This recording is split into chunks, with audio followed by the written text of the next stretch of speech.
So the second part of this update will have to do with the OEA and the OGA 320 series fryers.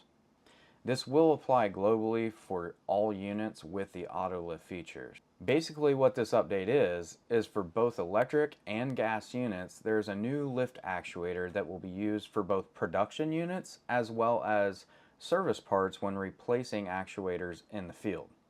Now, there is a serial number break, as you can see here, for both electric and gas units. The nice thing about this update is that it is a direct replacement for the older 80091. One thing to keep in mind is that this is not a proactive replacement and is only necessary in the event that an actuator fails or needs replaced. For failed actuators, the warranty process will be as normal. For units that had the older 80091 actuators, Henny Penny is offering a third-year parts-only warranty from the install date of the unit. Keep in mind, this does not cover labor, but only parts. The new part number is a 184700. And the difference between this new actuator and the old actuator is the clevis pin boss on the new actuator is no longer needed. What this does is when this actuator is in use and the shaft is coming out and going down, it allows this upper portion of the actuator to free float.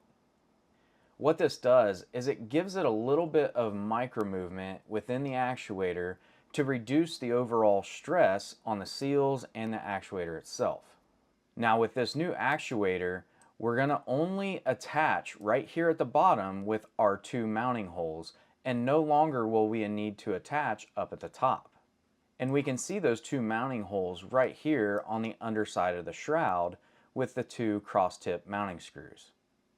Instead of the old actuator where it actually attached at the top with the clevis pin boss, and then the same way down at the bottom with those two mounting bolts that we just talked about.